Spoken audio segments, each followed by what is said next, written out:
Assalamualaikum warahmatullahi wabarakatuh. Waalaikumsalam. Selamat siang, salam sejahtera bagi kita semua.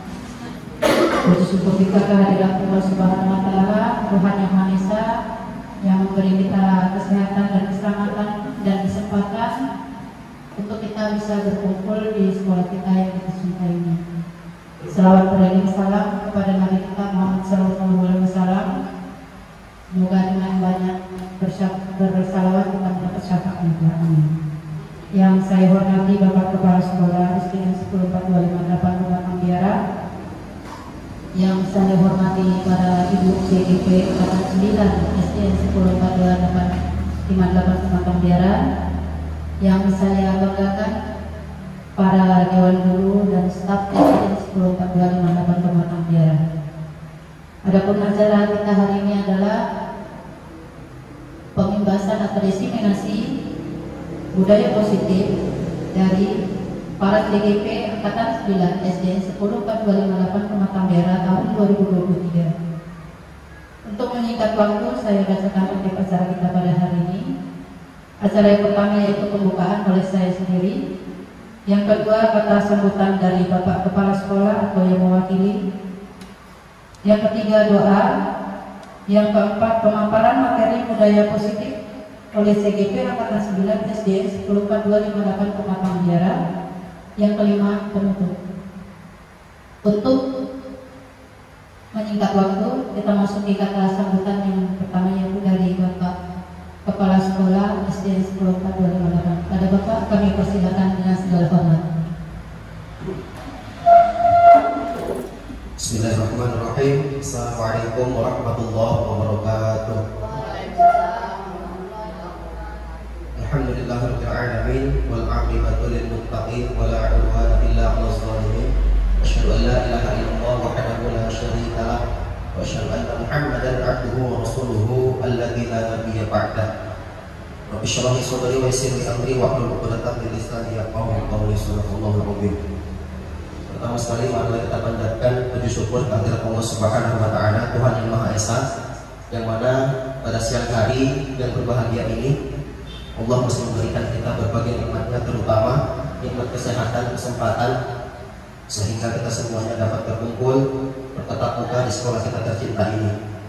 Kemudian daripada itu, salawat dan salam mari sama kita hadiahkan kepada junjungan alam, yakni pada baginda Nabi besar Muhammad Sallallahu Alaihi Wasallam. Allahumma sholli ala sayyidina Muhammad wa ala ali sayyidina Muhammad.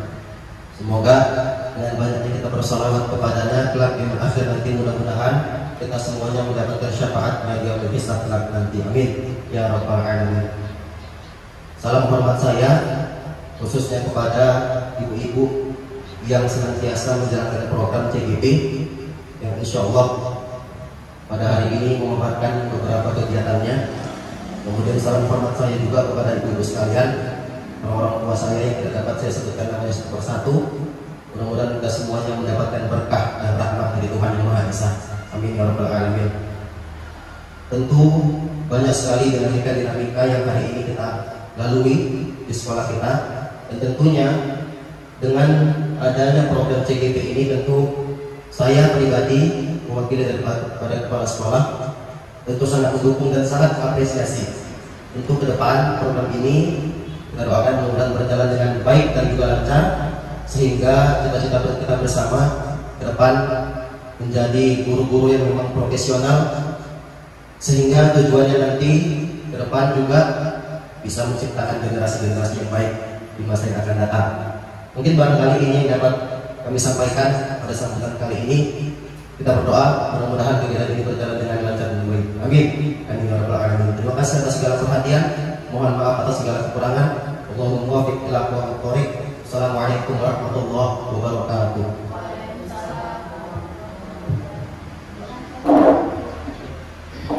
Baik, terima kasih kepada Bapak Kepala Sekolah yang telah menyampaikan kata sambutannya. Acara berikutnya yaitu doa yang akan dipimpin oleh Bapak Kepala Sekolah. Kami persilakan.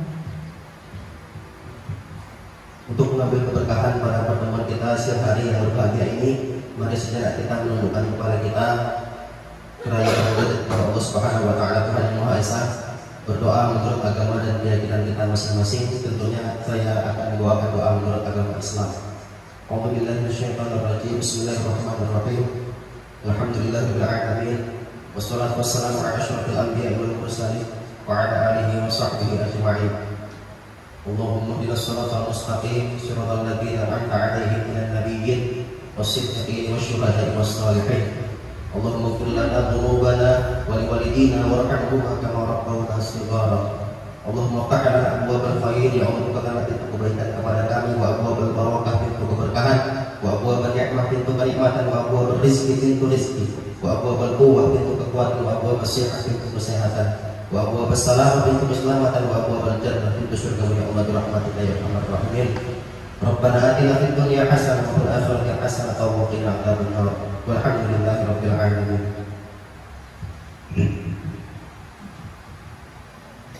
Alhamdulillah, berkat doa dari Bapak Prasola, insyaallah semoga kegiatan ini dapat berjalan lancar dan dapat ilmu yang bisa kita terapkan kelak. Kita masuk di acara yang selanjutnya, yaitu pemaparan materi budaya positif oleh CGP Angkatan 9 SDS 14258 yang berpesertakan Sabita Srihayati, saya sendiri, Herawani SPD, dan Helen Kresna Yunita Kampung Balon SPD. Untuk kesempatan kali ini dibawakan oleh Ibu Herawani SPD. Kami persilakan.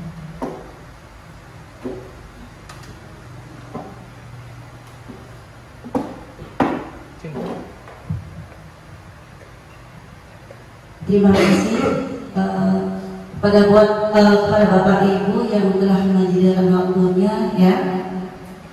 Kali ini izinkan saya untuk memaparkan tentang sedikit ilmu yang kami peroleh dari program guru penggerak yang sedang kami ikuti ya. Dan kami dalam hal ini berkewajiban menjelaskannya kepada Bapak dan Ibu supaya kita mendapatkan pemahaman, mendapatkan ilmu dan mampu menerapkannya. Ya, tapi sebelumnya kelihatannya nih agak tegang-tegang sedikit. Ayo kita buat ice breathing sebentar, ice breathing. Saya harap ibu bapak guru bisa berdiri semuanya. Ayo biar semangat ya. Yang tadi agak sudah ada encok-encoknya biar lentur. Oke. Sudah makan siang kan bapak ibu? Iya, semangat ya. Oke. Kita akan diskusi tentang ini. Masih ingat kepala pundak? Kepala pundak masih ingat lagunya? Ya, nanti kita sambil gerakan tangan. Dan ini sudah biasa kita bawakan untuk anak-anak ya, Bapak Ibu ya. Ayo kita mulai bersama-sama ya. Ayo Ibu, mic-nya bisa biar sama-sama kita ya. Kepala pundak, lutut dan kaki. Kepala pundak, lutut dan kaki. Mulut, hidung, mata, telinga, tangan di pinggang, digoyang-goyang. Makin cepat.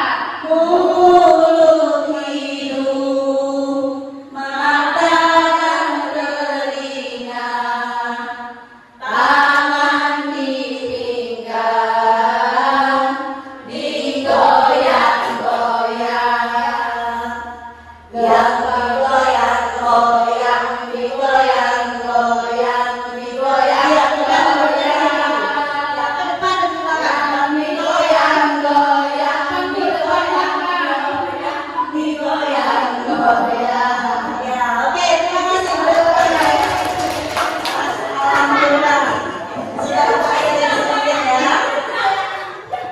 Oke, baiklah, langsung saja saya akan memaparkan, membuka tentang budaya positif ya.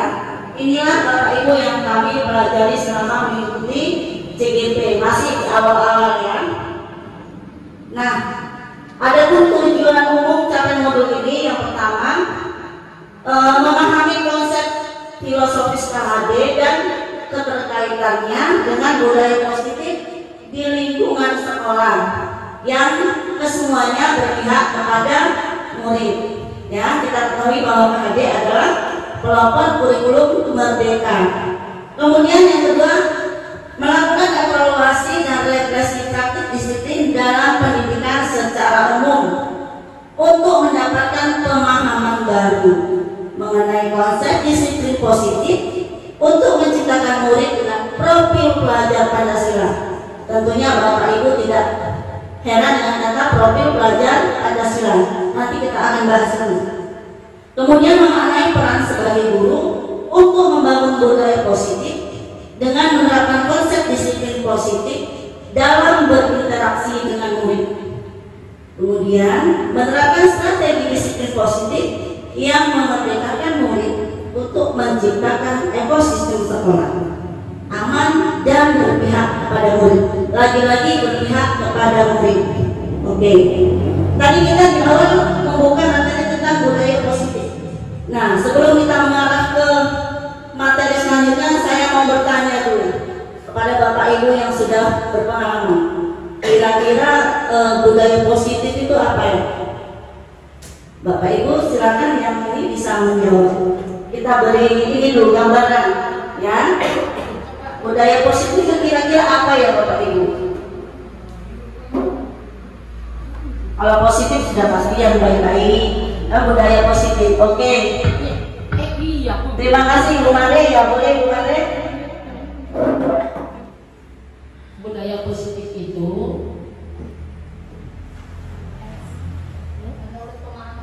iya, menurut pemahaman Ibu budaya positif. ya, menurut pengalaman saya budaya positif itu adalah kita bisa menerapkan atau membuat contoh kepada anak yang bisa dia mengerti, memahami dan dapat dilakukan. Oke, terima kasih Bu Mare. Iya, kita beri aplaus untuk Bu Mare. Kemudian ada lagi Bapak Ibu yang menyambungkan atau ada pendapatnya lagi? Ada Ibu Devi? Iya. Ya udah, terima kasih ya. Yang dikatakan oleh Ibu Mare itu benar ya. Aplaus sekali lagi untuk Ibu Mare. Iya. Berarti sebenarnya budaya positif itu sudah tidak asing bagi kita ya. Kita melakukan kebiasaan-kebiasaan yang namanya positif, kebiasaan yang baik. Berarti budaya itu berasal dari bahasa Sanskerta yang artinya budi dan akal ya. Oke. Ki Hajat Dewan Lara menyatakan bahwa kita ambil contoh perbandingan dengan hidup tumbuh-tumbuhan. Ya, seorang petani yang dalam hakikatnya sama kewajibannya dengan seorang pendidik. Ya. Menurut KHD, filosofis pemikiran KHD, pendidik itu diibaratkan sebagai seorang petani, ya Bapak Ibu. Berarti pendidik itu atau guru tidak menciptakan, tapi hanya bersifat menuntun. Jadi guru itu ibaratnya seorang petani yang menuntun anak, ibaratnya akan kita merawat, memupuk supaya benih-benih yang kita semai itu bisa tumbuh subur, kemudian hidup selayaknya sebagai tumbuhan itu sendiri. Nah, dalam konteks anak, kita sebagai guru hanya menuntun, yaitu menuntun minat dan bakatnya sesuai kodrat alam dan kodrat zaman. Kenapa kodrat alam dan kodrat zaman? Ya, menuntun anak kita tentunya kita kondisikan dengan budaya lingkungannya. Kemudian kita sesuaikan dengan zamannya. Sekarang zaman IT, berarti sekarang ini kita sudah memperkenalkan ya, kita memberi pengajaran, memperkenalkan dengan modernisasi abad 21 ya. Anak-anak zaman sekarang sudah canggih-canggih ya kan Ibu Bapak? Kita sudah kalah ya orang tuanya, tapi dalam hal ini seorang guru juga harus mampu mengimbangi ya, bagaimana anak itu bisa memperoleh pengetahuan sesuai perkembangan IT supaya meningkatkan minat belajarnya. Oke. Kemudian Guru hanya dapat menuntun tumbuhnya padi, ia dapat memperbaiki kondisi tanah, memelihara tanaman padi, memberi pupuk dan air, membasmi ulat-ulat atau jamur yang mengganggu hidup tanaman padi dan lain sebagainya. Berarti sebagai seorang guru kita berkewajiban untuk apa? Mendampingi, menuntun siswa kita supaya tidak terkena virus. Kalau zaman sekarang kita istilahnya ya, kita buanglah kendala-kendala yang ada yang bisa menghambat proses pembelajaran. Oke.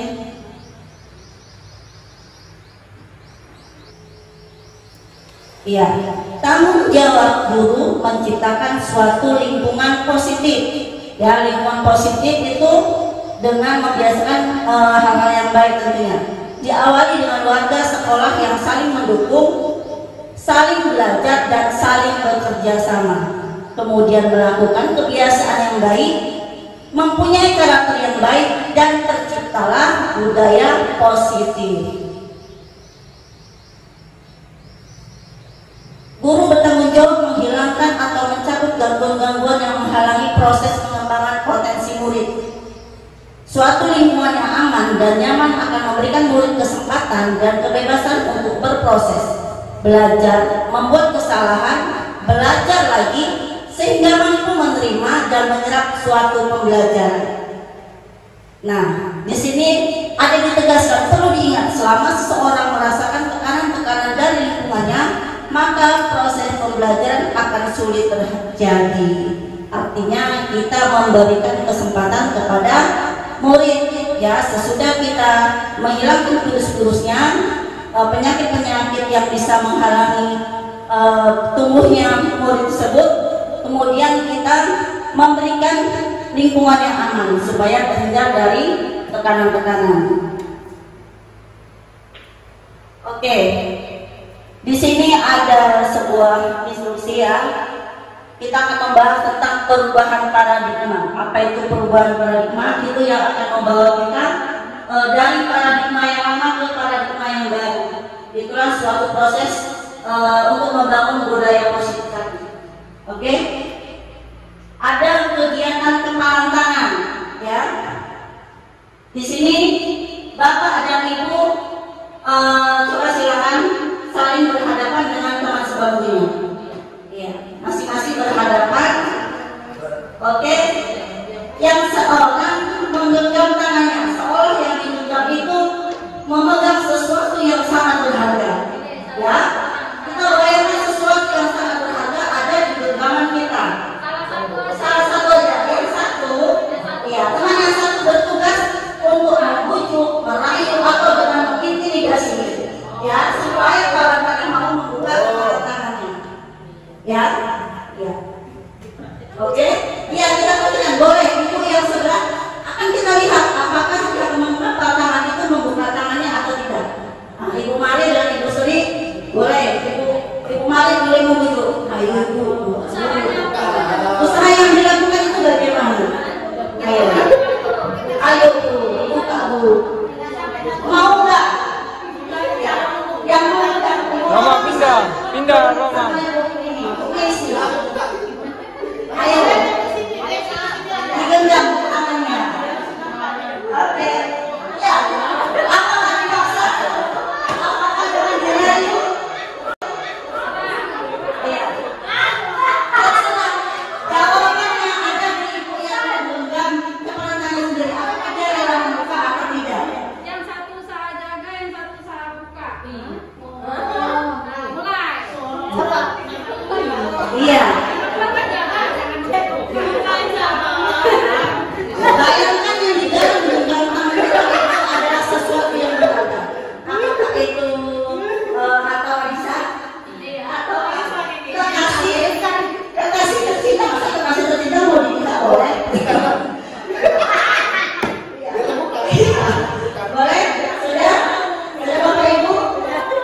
Iya, saya mau bertanya kepada Ibu Cindy dan Ibu Yanti dulu. Iya, tadi yang menggenggam tangan? Ibu Yanti. Apakah Ibu Yanti rela membuka genggaman tangannya? Enggak. Tidak. Kalau begitu alasannya apa Ibu? Tidak dibujuk. Oh,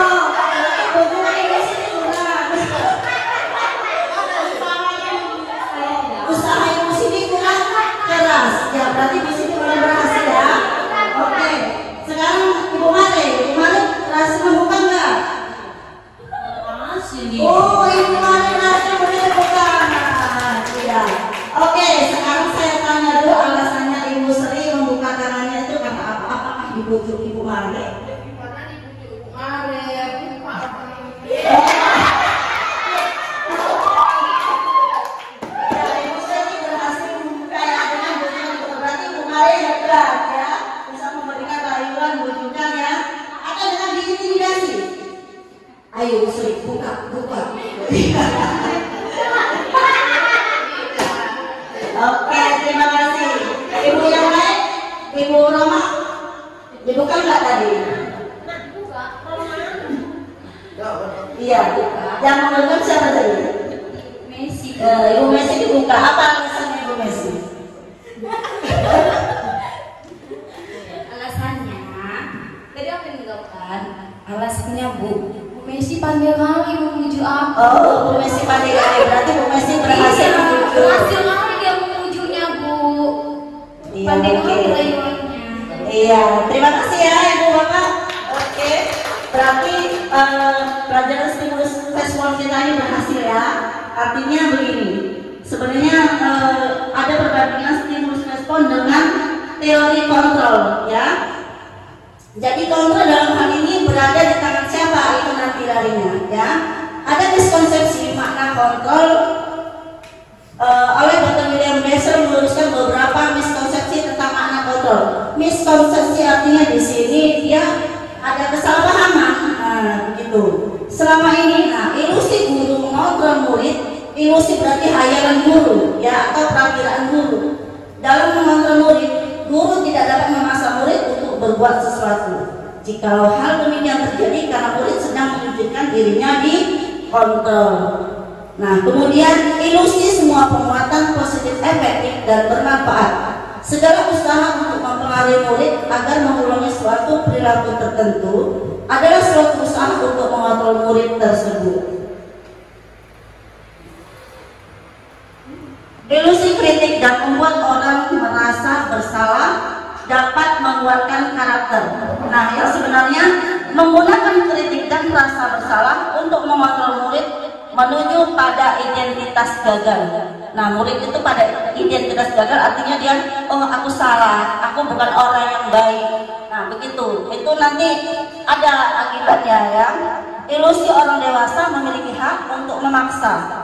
Perilaku memaksa tidak akan efektif untuk jangka waktu yang panjang ya, dan sebuah hubungan permusuhan akan terbentuk. Nah, oke, itulah tadi kita memulai dengan stimulus respon dengan kepalang tangan. Artinya apa? Teori kontrol itu sebenarnya ada di tangan kita sendiri, bukan orang lain yang bisa mengontrol kita, termasuk kita terhadap anak-anak.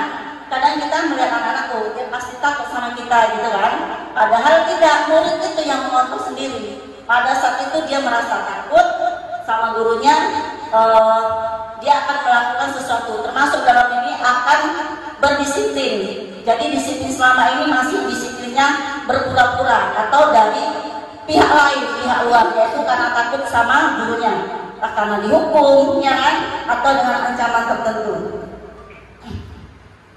Stimulus respon ke teori kontrol ya, ini ada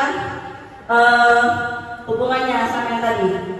Realitas kebutuhan kita sama, itu anggapan dari stimulus respon. Kemudian teori kontrol mengatakan realitas kebutuhan kita berbeda-beda.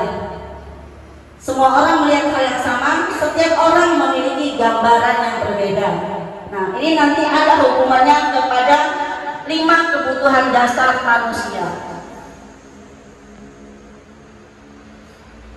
Nah, lanjut ke disiplin. Kok ujung-ujungnya ke disiplin? Ya, tadi budaya positif tadi materinya sebagian adalah tentang di dalamnya ada disiplin. Disiplin berasal dari bahasa Latin disiplina yang artinya belajar, ya, yang membuat orang menggali potensinya menuju sebuah tujuan apa yang dihargai. Namun dalam budaya kita, makna kata disiplin telah berubah menjadi sesuatu yang dilakukan seseorang pada orang lain untuk mendapatkan kepatuhan. Nah, ini contohnya kepada murid ya, Bapak Ibu sering kita seperti itu. Artinya secara umum, disiplin yang didapatkan itu bukan dari dirinya sendiri, ya, tapi dari luar. Kecenderungan umum adalah menghubungkan kata disiplin dengan ketidaknyamanan, bukan dengan apa yang kita hargai atau pencapaian suatu tujuan dunia. Ya, dia tidak nyaman mungkin dengan hukuman, dia mau berdisiplin, padahal dia merasa tidak nyaman. Padahal disiplin itu akan bisa tercipta dengan sendirinya dengan disiplin disiplin dari diri sendiri atau faktor intrinsik. Menurut pihak Dewantara, di mana ada kemerdekaan, disitulah harus ada disiplin yang kuat. Ya, nah disiplin bersifat self disiplin, yaitu kita sendiri yang mewajibkan dengan sekeras-kerasnya. Ya, tetapi itu sama saja seperti kalau kita tidak cakap melakukan self disiplin, wajiblah penguasa lain mendisiplinkan diri kita. Dan peraturan demikian itulah harus ada di dalam suasana yang merdeka. Ya, artinya disiplin itu memang bukan paksaan. Kalau kita berusaha mendisiplinkan murid, nah tentu diawali dengan diri kita dulu ya, mendisiplinkan diri kita, memberi suri teladan kepada murid, baru murid juga akan mendapatkan disiplinnya secara sadar. Oke. Seseorang yang memiliki disiplin diri berarti mereka bisa bertanggung jawab terhadap apa yang dilakukannya, karena mereka mendasarkan tindakan mereka pada nilai-nilai kebajikan universal. Ya, artinya dengan kesadaran yang diperoleh, dia mengakui bahwa dasarnya disiplin itu adalah dari nilai-nilai kebajikan universal. Ya, nilai-nilai kebajikan universal adalah sifat-sifat positif manusia yang merupakan tujuan mulia yang ingin dicapai oleh setiap individu. Ya, nilai-nilai tersebut bersifat universal, artinya bersifat umum, lintas bahasa, lintas agama maupun latar belakang. Ya, artinya kebajikan universal itu tidak ada yang bertentangan. Ya, kalau di sini dikatakan baik, maka di sana juga dikatakan baik. Contohnya, ketika kita bilang melawan orang tua baik, nah di lain sisi orang pasti akan mengatakan bahwasanya melawan orang tua itu tidak baik, dan itu bukan kebajikan universal. Tapi kalau kita bilang bersikap sopan santun, menghormati, itu kebajikan universal. Nah di tempat lain juga hal itu disebut juga dengan kebajikan yang umum ya, artinya sama-sama mengakui. Tidak ada istilah di sini baik, di sana menjadi tidak baik. Itulah sekilas tentang nilai-nilai kebajikan universal. Setiap perilaku atau perbuatan memiliki suatu tujuan.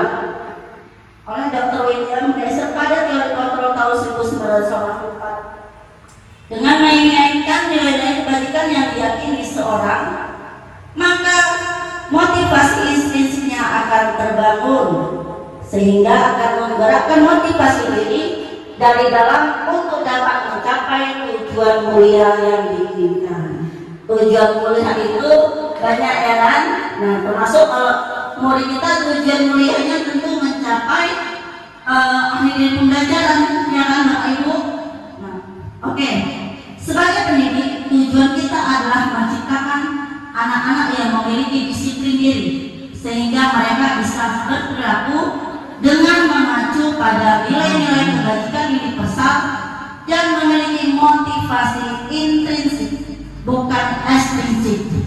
Nah, di sini kita berusaha membawa murid kita ke dalam ekosistem disiplin yang positif. Artinya disiplin itu dari dalam dirinya sendiri, bukan disiplin karena mendapat hukuman, mendapat penghargaan, atau alasan yang lain-lain. Dia benar-benar menerapkan disiplin itu karena dia menghargai dirinya sendiri.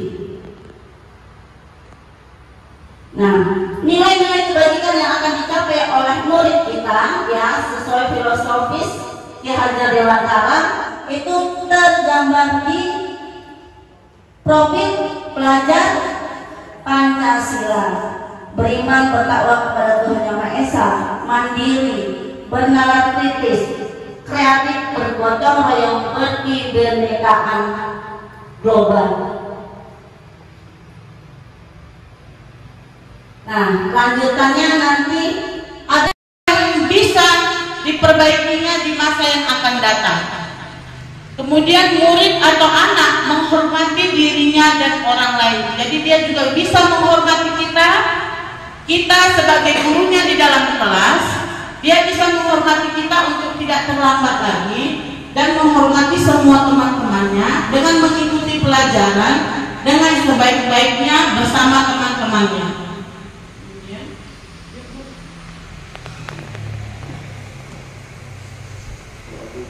Di sini ada hukuman dan disiplin. Hukuman dan disiplin, kalau di hukuman itu dia selalu bersifat negatif. Ya. Negatifnya adalah awas kalau dilakukan lagi. Kita selalu pasti kalau anak-anak berbuat salah, pasti kita selalu memberi hukuman. Seperti mengancam mereka, awas kalau tidak dilakukan lagi, nanti awas kamu ya, pasti selalu timbul bahasa seperti itu. Tapi kalau bahasa yang netralnya adalah lakukan apa yang saya katakan. Tetapi kalau kita berbuat positif, apakah hal ini yang sesungguhnya yang ingin kamu lakukan? Jadi dia menjawab dengan dirinya sendiri.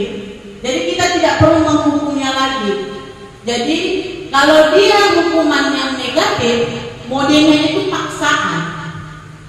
Kalau dia hukuman yang netral, dia timbul stimulus atau respon. Stimulus itu adalah apa yang dia perbuat harus dia pertanggungjawabkan.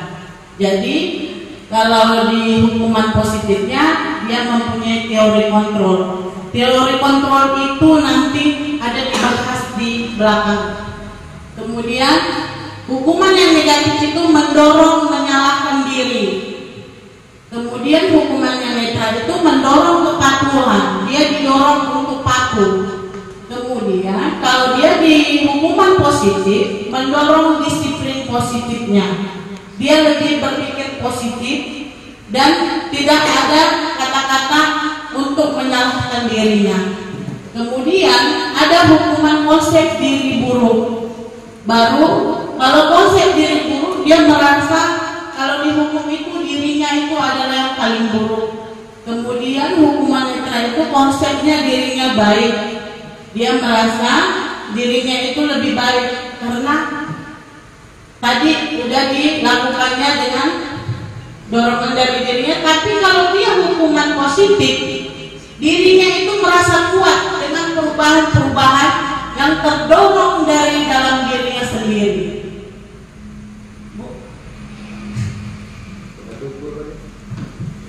Hukuman atau konsekuensi itu ada bedanya antara hukuman atau konsekuensi. Kalau hukuman itu dia harus ada sebab akibat. Kalau konsekuensi itu dia lebih ke sadar diri. Jadi di sini ada kuis. Coba kita menjawab yang nomor 1, berlari keliling lapangan karena tidak mengerjakan PR. Itu merupakan hukuman atau konsekuensi? Iya, hukuman. Karena apa? Karena tidak mengerjakan PR. Jadi itu merupakan hukuman karena adanya sebab akibat. Karena dia tidak mengerjakan PR, akibatnya dia berlari mengelilingi lapangan. Coba yang kedua, membersihkan meja yang tadi dicoret-coret anak. Iya, konsekuensi. Karena dia sadar mejanya itu kotor, jadi dia membersihkan dengan kesadaran dirinya. Yang ketiga, melakukan push up karena terlambat ke sekolah. Gimana? Konsekuensi apa hukuman? Iya, hukuman karena ada sebab akibatnya. Sebab akibat tadi. Kata kuncinya hukuman itu adalah sebab akibat. Baru yang keempat, membayar denda atau uang karena tidak mengumpulkan tugas tepat waktu. Apa itu? Hukuman atau konsekuensi? Iya, hukuman karena ada kata sebab akibat. Baru yang kelima, membeli pensil atau pena teman yang dipinjam dan rusak. Iya, konsekuensi. Dia bertanggung jawab. Konsekuensi itu merupakan tanggung jawab atas perbuatannya. Dihukum oleh penghargaan. Ayo. Saat kita berulang kali menjanjikan hadiah kepada anak-anak agar berperilaku bertanggung jawab atau kepada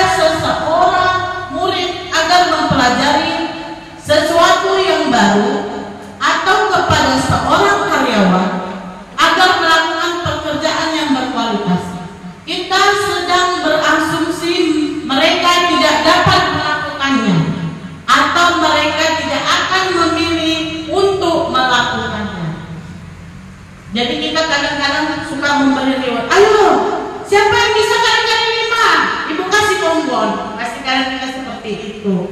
Jadi kita berpikir bahwasannya anak-anak itu tidak mampu melakukannya, makanya kita selalu berkata seperti itu. Ternyata terkadang ada juga anak yang mampu, kan gitu. Iya. Ayo selanjutnya. Ya. Dihukum dan penghargaan oleh Al-Fiqon. Ada motivasinya itu ada dalam dirinya atau intrinsik. Baru penghargaan menghukum. Kemudian penghargaan mematikan kreativitas. Kemudian penghargaan itu bisa menurunkan kualitas. Jadi kadang-kadang penghargaan itu bukan baik untuk diri kita atau untuk diri anak-anak. Penghargaan itu juga dapat mengurangi ketepatan.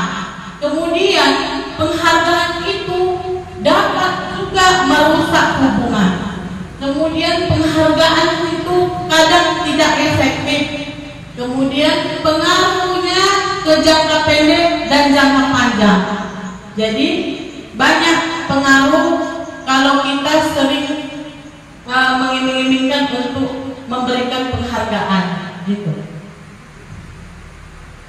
Jadi sekarang kita akan membahas tentang restitusi. Restitusi adalah membantu murid menjadi orang yang menghargai nilai-nilai kebajikan yang mereka percayai. Tadi budaya positif itu judul yang di depan itu kita dapat menciptakannya kalau ada nilai-nilai kebajikan yang mereka percayai.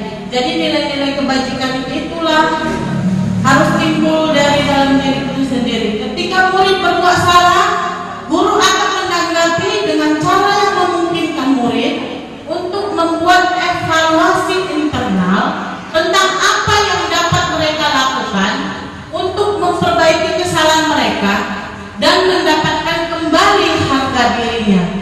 Jadi kita itu apabila anak-anak berbuat salah, kita mendekatkan diri, menanyakan mereka apa masalahnya dengan baik, kemudian mencari solusi untuk memecahkan masalah tersebut. Ciri-ciri restitusi adalah restitusi bukan untuk menerus kesalahan, namun untuk belajar dari kesalahan. Kemudian restitusi itu adalah memperbaiki hubungan. Kemudian restitusi adalah tawaran, bukan paksaan. Kemudian restitusi juga menuntun untuk melihat ke dalam diri. Restitusi juga mencari kebutuhan dasar yang mendasari tindakan.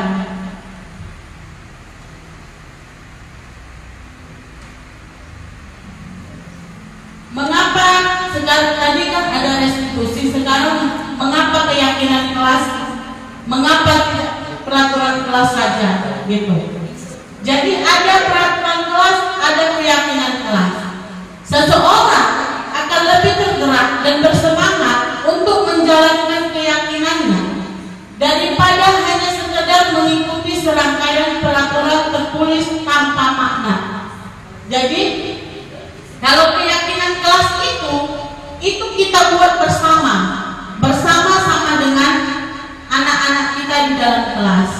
Jadi keyakinan kelas itu dibentuk dengan kesepakatan bersama, lain dengan peraturan kelas. Kalau peraturan kelas itu biasanya lebih banyak guru yang membuat peraturan itu. Tapi kalau keyakinan kelas itu adalah kesepakatan bersama. Keyakinan sekolah atau keyakinan kelas. Ciri-cirinya itu bersedia meninjau kembali keyakinan kelas dari waktu ke waktu. Jadi keyakinan kelas itu bisa saja berbeda-beda. Apabila kita lihat misalnya kita sekarang guru kelas 4, besok kita guru kelas 5, mungkin berbeda antara keyakinan kelas di kelas 4 dan di kelas 5. Kadang ada anak-anak itu dia sudah berkembang, mungkin dia nggak perlu yang seperti ini. Bu, kalau izin ke toilet Bu harus nggak usah lagi Bu di jam pelajaran. waktu keluar main-main aja Bu, dia udah bisa menahan rasa pipisnya waktu di jam pelajaran. Mungkin dia udah safety, waktu mau masuk kelas dia udah pipis di luar. Jadi keyakinan kelas itu dapat aja berubah dari waktu ke waktu. Baru semua warga kelas hendaknya ikut berkontribusi dalam pembuatan keyakinan kelas lewat kegiatan curah pendapat. Jadi keyakinan kelas ini dapat kita terapkan di kelas kita, yaitu dengan memberikan anak-anak ini kebebasan apa yang menjadi kebutuhan mereka di dalam kelas. Kemudian keyakinan kelas sebaiknya sesuatu yang dapat diterapkan di lingkungan tersebut. Jadi memang keyakinan kelas ini memang dibutuhkan di lingkungan kita, di lingkungan sekolah atau di lingkungan kelas kita. Kemudian keyakinan kelas hendaknya tidak terlalu banyak sehingga mudah diingat dan dipahami oleh semua warga kelas. Kemudian pernyataan keyakinan kelas senantiasa dibuat dalam bentuk positif. Keyakinan kelas berupa pernyataan-pernyataan universal. Jadi seperti yang dibilang Bu Hara tadi, pernyataan-pernyataan universal dia bisa digunakan sama semua orang. Jadi tidak hanya pada dirinya sendiri. Kemudian keyakinan kelas bersifat lebih abstrak daripada peraturan yang lebih rinci dan konkret. Daftar peraturan. Di sini ada peraturan, ada keyakinan kelas dan nilai kebajikannya. Kalau ada peraturan, kembalikan barang ke tempatnya, itu merupakan peraturan. Tapi kalau keyakinan kelas, dia bertanggung jawab. Setelah dia mengambil, dia memulangkannya sendiri tanpa harus diperintahkan. Kemudian ada peraturan dilarang mengganggu orang lain. Kalau di keyakinan kelas, saling menghormati. Jadi kita bisa memperkeyakinan kelas itu untuk bertanggung jawab, saling menghormati, kemudian komitmen menghormati orang lain. Jadi kalau peraturan itu kan hadir di sekolah 15 menit sebelum jam pelajaran. Jadi kalau di keyakinan kelas kita komitmen menghormati orang lain. Baru kalau di peraturan dilarang melakukan kekerasan. Kalau di keyakinan kelas bahasanya keamanan, saling menghormati. Jadi kalau di peraturan kelas biasanya bergantian atau menunggu giliran. Kalau di keyakinan kelas menghormati orang lain atau berempati. Kemudian kalau peraturan itu gunakan masker. Kalau keyakinan kelas itu kesehatan, keamanan. Prosedur pembentukan keyakinan sekolah atau kelas. Ajak untuk bercurah pendapat tentang peraturan yang perlu disepakati di sekolah atau di kelas. Jadi kita mengajak anak-anak ini untuk saling berpendapat apa menjadi kebutuhan di sekolah dan di kelas kita. Kemudian mencatat semua masukan yang di papan tulis atau di kertas besar, atau bisa juga di sticky note kita bagi anak-anak itu agar hasil curah pendapat dapat dilihat. Kemudian gantilah kalimat-kalimat dalam bentuk negatif menjadi bentuk positif. Seperti tadi dia setelah meminjam buku pulangkan ke tempatnya. Jadi kalau bahasa positifnya tadi itu bertanggung jawab. Prosedur pembentukan keyakinan sekolah dan kelas itu ada lagi ajak untuk menemukan nilai kebajikan atau keyakinan yang dituju dari peraturan tersebut. Kemudian sebaiknya keyakinan sekolah atau kelas tidak terlalu banyak. Bisa bersekitar antara 3 sampai 7 prinsip keyakinan. Karena kalau terlalu banyak susah kita mengingatnya. Kemudian ajak untuk meninjau ulang dan menyetujui dengan menandatangani keyakinan sekolah atau kelas tersebut. Kemudian letakkan di dinding kelas di tempat yang mudah dilihat, seperti tata tertib di kelas itu. Tapi kalau bisa tulisan-tulisan anak itu yang kita tempelkan, jadi dia merasa bertanggung jawab. Contoh keyakinan kelas, misalnya keyakinan kelas 1. Setiap anggota kelas perlu belajar. Setiap anggota kelas perlu senang. Kemudian Kemudian setiap anggota kelas perlu melakukan tugas. Setiap anggota kelas perlu saling menghargai. Kemudian setiap anggota kelas perlu merasa aman. Itu keyakinan, contoh-contoh dari keyakinan kelas 1. Kalau di keyakinan kelas 5 selalu bersikap positif karena sudah lebih besar anaknya. Jadi kemudian senantiasa menjadi yang terbaik. Kemudian percaya dan menghormati orang lain serta barang miliknya. Kemudian berkomitmen terhadap setiap tugas. Kemudian senantiasa membantu semua temannya. Ketika seorang murid melakukan suatu perbuatan yang bertentangan nilai-nilai kebajikan atau melanggar peraturan, hal itu sebenarnya dikarenakan mereka gagal memenuhi kebutuhan dasar mereka. Jadi kebutuhan dasar itu juga ada macam-macam. Nanti akan dijelaskan sama Bu Sapita. Oke.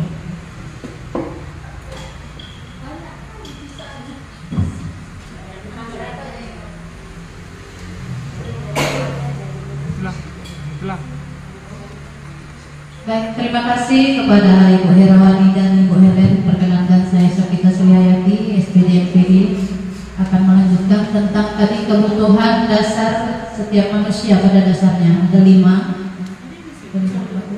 Ya, 5 kebutuhan dasar manusia ini perlu kita ketahui, Bu. Untuk apa tadi? Untuk meletakkan budaya positif tadi. Jadi budaya positif tadi intinya adalah menukar kata-kata hukuman menjadi kata-kata negosiasi, kata-kata yang positif. Jadi kalau bilang awas kamu di luar, apakah ini yang kamu inginkan? Jadi mengubah tata cara kita menjadi negosiasi ya. Nah, jadi kebutuhan dasar manusia yang pertama yaitu kasih sayang. Yang pertama bertahan hidup ya Bapak Ibu. Bertahan hidup sudah jelas, setiap orang perlu makan, perlu minum, perlu keamanan, nyaman. Itulah salah satu dari kebutuhan bertahan hidup. Lalu kasih sayang dan rasa diterima. Nah, kebanyakan anak itu seperti itu. Mungkin dia berperilaku negatif untuk apa? Untuk mendapatkan kelima ini, yaitu bertahan hidup, kasih sayang, kebebasan, kesenangan, dan penguasaan. Lalu kita lihat dulu contoh seperti ini, Bu. Nanti kita bisa tahu dari mana ini kebutuhan yang mana yang mau kita penuhi anak ini. Jadi ada kasus Ibu Tiarma, guru wali kelas 4 SD Pelita Hati, sedang bingung menghadapi ulah salah satu murid di kelasnya, namanya Sekolah. Berapa anak di kelas 4 telah datang padanya dan mengeluh kalau Polan ini seringkali minta jajan mereka, main paksa, main kompas ya. Nah, jika Anda menghadapi situasi seperti Bu Tiarma, apa yang Anda lakukan? Nah, menurut Anda kira-kira apa alasan Polan? Sebelum kita jawab, kira-kira Bapak Ibu ada yang menjawabnya dulu? Contoh ini misalnya Ibu kelas 4 siapa ya? Bu Roma ya? Oh, Bu Cindy. Pas ya. Kira-kira kalau ini kita ganti Bu Cindy wali kelas 4. Ada kasusnya kayak gini? Ada saya rasa, ya kan? Nah, pertanyaannya adalah apa yang akan Ibu Cindy lakukan? Lalu kira-kira kebutuhannya manakah yang sebenarnya diperlukan oleh sekolah?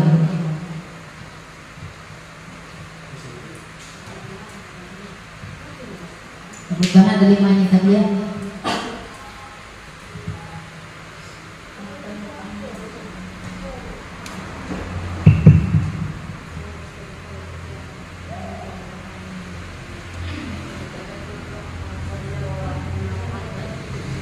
Dia sering minta jajan dan paksa. Kalau sempat Bu, nggak ada saya terima situasi. Bisa. Kalau misalnya ada murid saya yang memaksa temannya untuk meminta jajan gitu, biasanya tuh murid saya tuh langsung ngadu-ngadu gitu loh Bu. Ya saya akan tanggapi, saya panggil, saya cari tahu dulu kenapa gitu. Apakah dia nggak dapat uang jajan dari orang tuanya? Oh, si Polannya yang dipanggil ya? Iya Bu. apakah dia nggak dapat uang jajan atau ada uang jajannya tapi udah habis. Anak-anak gitu pagi-pagi udah habis uang jajannya, nanti keluar main minta sama kawannya gitu. Dicari tahu juga gitu Bu, biar nggak jadi permasalahan juga buat Islam lain gitu. Jadi kira-kira Bu, pola melakukan ini motifnya yang mana di antara 5 kebutuhan dasar tadi?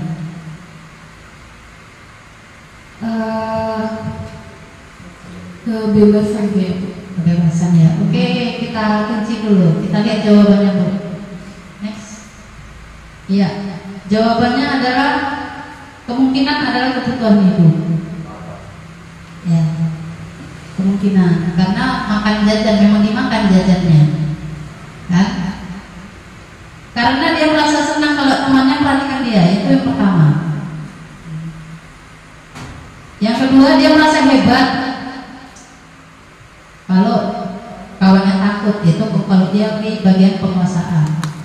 Kalau dia merasa puas dengan jajan yang dibelinya dan uang jajannya terbatas, itulah tadi kebebasan kata Bu Cindy. Ia melakukannya karena iseng aja, itu kesenangan. Jadi betul tindakan Bu Cindy tadi sudah merestitusi anak. Kadang kita guru tadi kan dengar kasus, mana si bola tadi panggil, sambil dipegang, sambil merepek. Nah, budaya positif yang mau kita terapkan adalah tadi negosiasi, mencari masalah, pertanyakan, ditelisik apa dasarnya. Nah, kemungkinannya 5 ini tadi. Jadi jawaban Bu Cindy mungkin bisa saja tadi apa Bu? Kebebasan. Merasa tidak puas dengan jajan yang dibelinya. Ternyata sudah jajan dia, tapi habis lagi.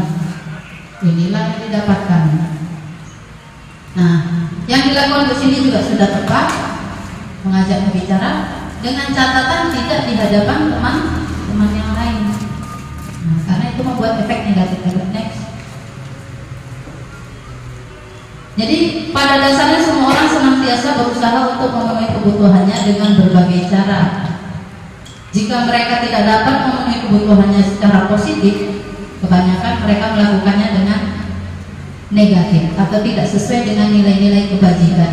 Nilai-nilai kebajikan itu seperti hormat, jujur, sopan, tertib. Nah, itu nilai-nilai kebajikannya Bu. Jadi kita semua rata-rata seperti itu, apalagi anak-anak. Next.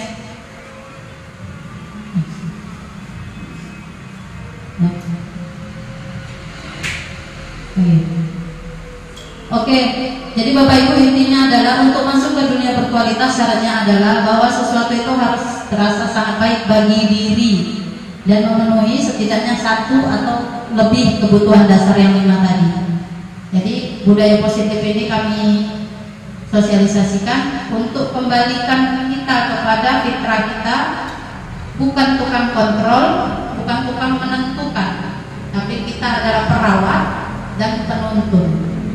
Jadi nanti kita bedakan mana yang namanya hukuman, mana konsekuensi, mana restitusi yang sudah disebutkan oleh Bu Helen tadi. Ya, jadi dalam kegiatan restitusi tadi atau negosiasi untuk mewujudkan budaya positif penanaman karakter pada siswa tadi sesuai P3. Jadi kalau nanti ada orang mau P3 itu jangan kaget-kaget, apa dia P3 ya? Profil pelajar Pancasila. Oke, nah dalam kegiatan restitusi itu ada guru, ada 5 posisi kontrolnya atau 5 peran dalam negosiasinya. Yang pertama penghukum. Bagaimana yang penghukum ini? Nah, kau salah. Kau tahu kan kau salah? Nah, itulah bahasa penghukum. Habis salah kau ngapain? Terus hati kau lupa. Jangan. Jadi itu posisi penghukum. Penghukum adalah menunjukkan kesalahan dan memberikan konsekuensi walaupun lewat negosiasi. Lalu pembuat rasa bersalah. Kita guru sebagai pembuat rasa bersalah yang bagaimana? Nah, kasihan mamaku. Kok nggak kasihan nih makanya udah capek berat bunting, becok jauh. Akhirnya apa yang ditumbuhkan oleh pembuat rasa bersalah ini? Anak menjadi minder. Udah minder, tidak percaya diri.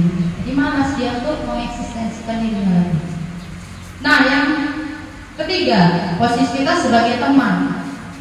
Bagaimana yang teman ini tahu kan kalau teman? Kadang kita pakai bahasa sama, saya pun kadang seperti teman, tapi ada kelemahannya. Nanti anak jadi apa kalau kita jadi teman? Nah, misal anak melakukan kesalahan, pokoknya itu tadi. Kenapa? Ini bu, aku gak punya pensil. Ya udah, pakai pensil ibu. Positif yang kita lakukan, tapi ternyata nanti dampaknya negatif. Apa itu? Anak jadi tidak mandiri, ketergantungan sama gurunya. Kali ini kelas 1 kita ya bu ya. Bu, tuliskan depannya aja.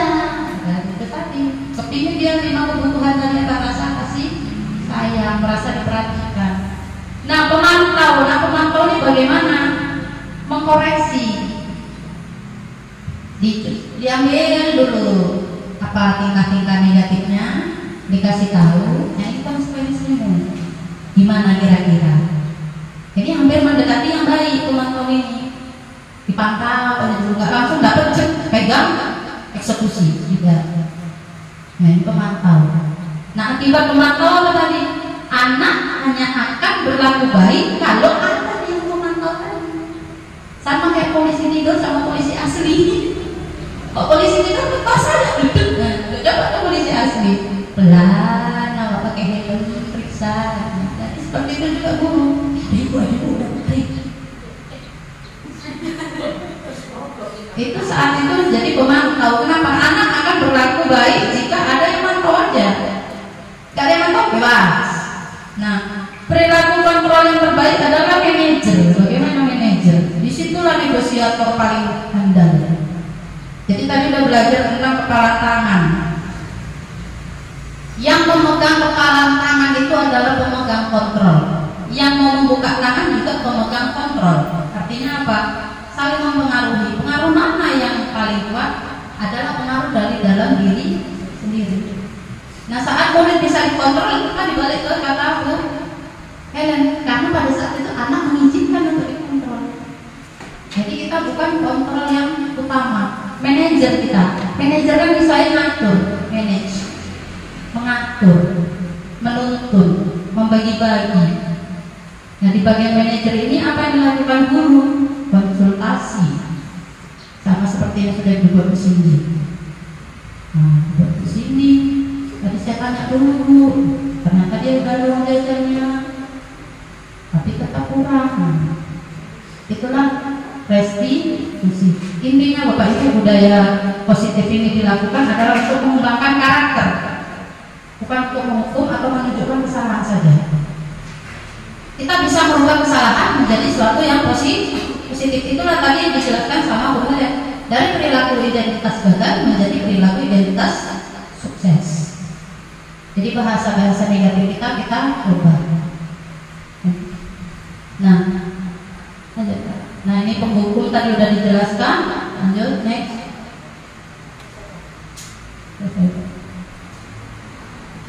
Lanjut.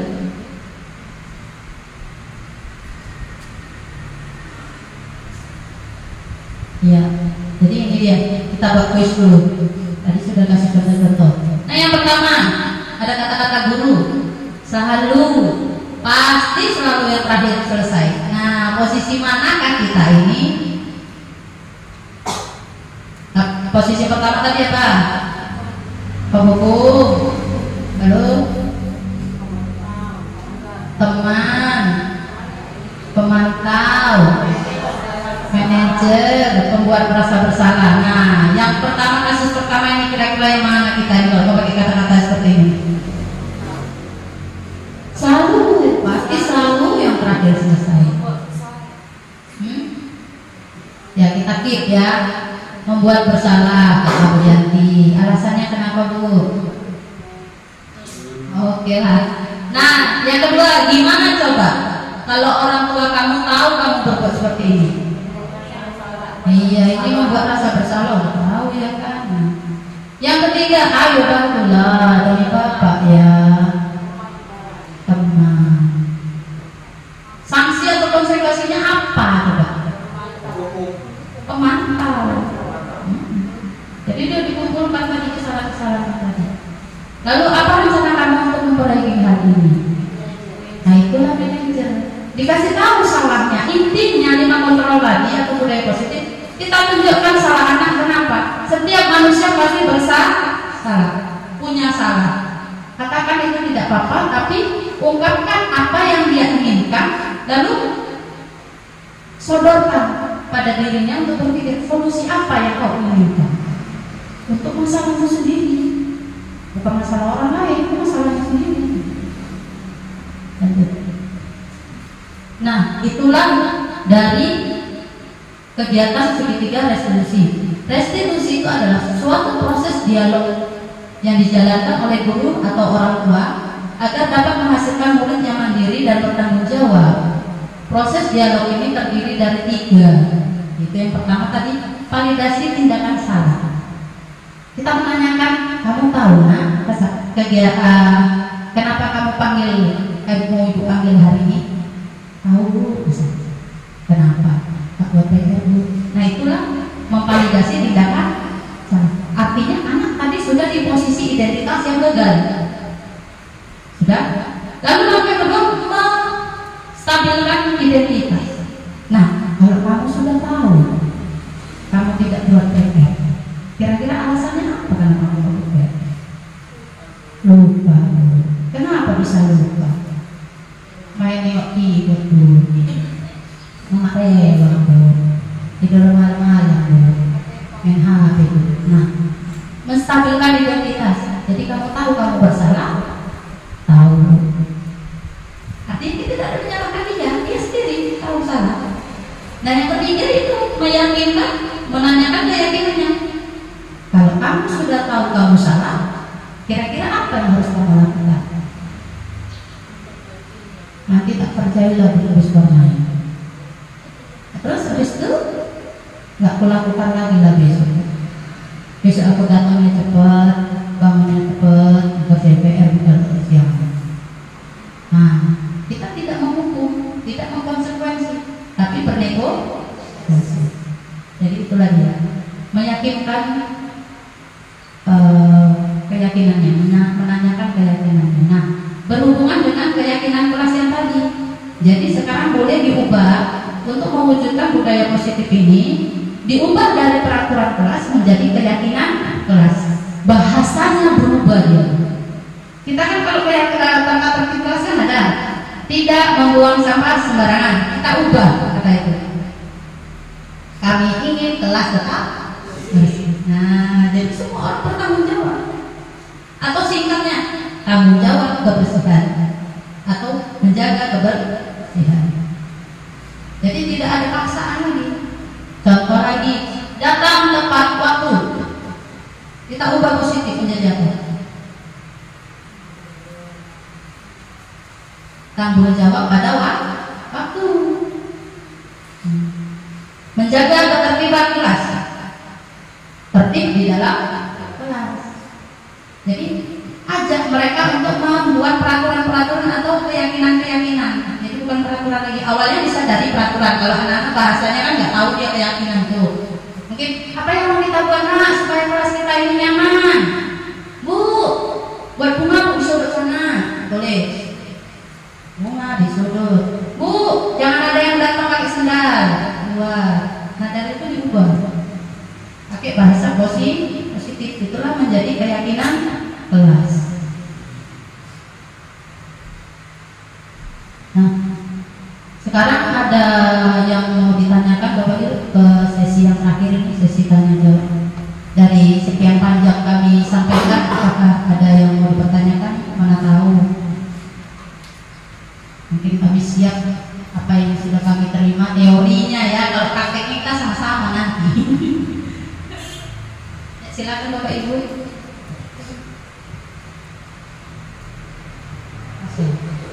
Pas atau udah ngantuk nih? Dua-duanya. Ayo Bu. Ya. Jadi oke lah kalau sudah pas, kita refleksi aja dulu. Refleksi itu apa Bu? Kira-kira kan kita sering tuh kalau ya, kata itu refleksi, kalau kita bilang refleksi, konsekuensi, restitusi, distribusi, imunisasi. Ya. Sekarang kita refleksi. Refleksi itu apa?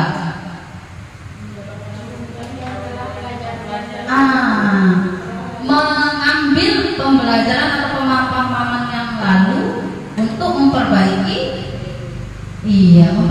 kegiatan yang akan berikutnya, itu refleksi. Jadi saat ini kita mau merefleksi, yuk.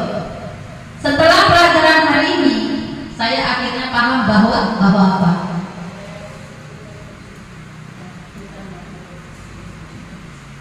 Setelah pelajaran hari ini, saya akhirnya paham bahwa apa ini, Bu? Siapa yang mau mengungkapkan? Udah paham belum? Kalau paham kita ulang lagi 1 jam nih. Ayo.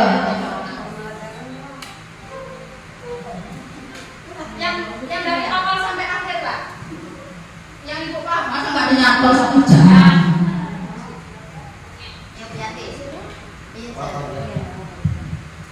Setelah pembelajaran hari ini, saya akhirnya memahami bahwa budaya positif itu atau kebiasaan positif itu sangat penting untuk diterapkan dalam lingkungan sehari-hari dan lingkungan sekolah.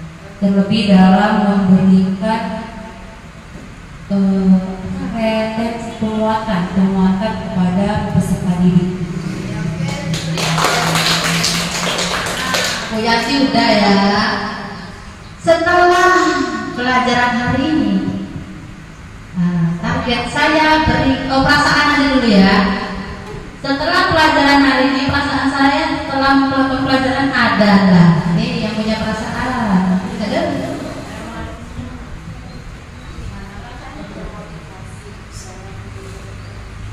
Perasaan saya setelah melakukan pembelajaran hari ini, begitu banyak manfaat yang saya dapat. Banyaklah yang mungkin penerapan yang di kelas dapat kita lakukan.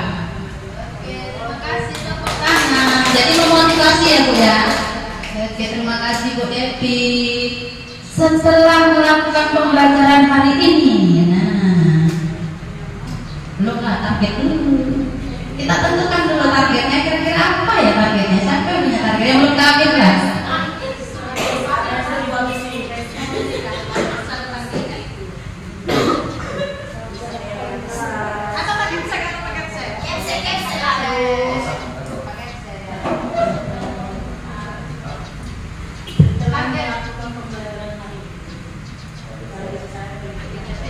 Tentu menerapkan sistem yang baik ini ke depan sehingga terciptalah generasi peserta didik yang baik. Lalu yang terakhir, setelah pembelajaran hari ini, saya akhirnya mampu merancang.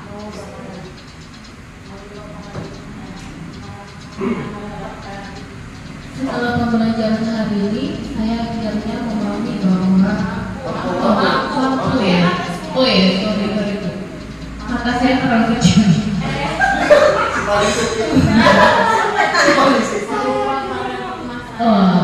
Mampu ya. Setelah mempelajari hari ini, akhirnya saya mampu memahami dan saya akan menerapkannya untuk ke depan agar menjadikan anak murid saya mempunyai karakter yang sesuai dengan profil Pancasila. Mantap. Beri tepuk tangan rame-rame. Jadi Bapak Ibu, inti dari pembelajaran hari ini atau diseminasi kami hari ini adalah pentingnya penerapan budaya positif. Budaya positif tadi dimulai dari pembiasaan. Jadi pembiasaan tadi dari mulai dari siapa? Tentunya dari kita dulu. Dari guru. Ingat, guru tadi bukan penentu, tapi penuntut. Guru tadi bukan tukang hukum, tapi tukang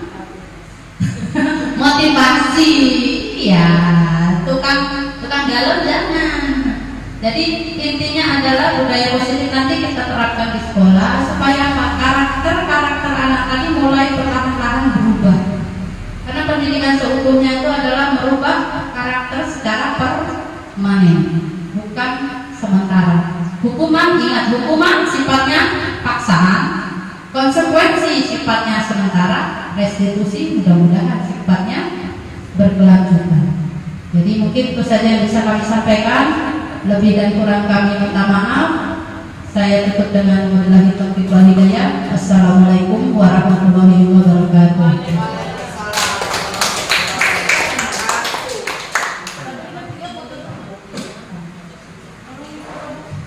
Baik, terima kasih kepada Bapak Ibu guru semuanya yang telah mengikuti acara ini sampai dengan selesai. Kami bertiga mengucapkan terima kasih dan memohon maaf atas segala kelancangan, kesalahan kata dan sikap tingkah laku yang mungkin tidak berkenan. Kepada Allah kami mohon maaf, mohon ampun. Kepada Bapak Ibu kami mohon maaf. Kepada Bapak Kepala Sekolah kami ucapkan terima kasih atas kesediaan yang mendampingi kami. Demikian acara kita, maka berakhir acara diseminasi akhir aksi nyata modul 1-4 dari CGP Angkatan 9 Kabupaten Deli Serdang. Saya Sakita Sri Hayati. Saya Ramani. Saya Helena Snayuta Tampu Bolon mengucapkan terima kasih kepada Bapak Ibu guru semua yang telah menghadiri acara diseminasi kami di CGP Angkatan 9 Deli Serdang Kabupaten Deli Serdang. Sekian dan terima kasih.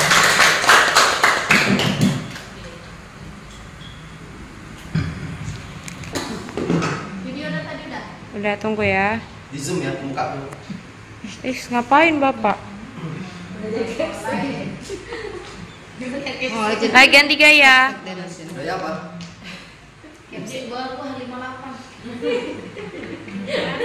Literasi makin di depan. Oke. Jangan gitu.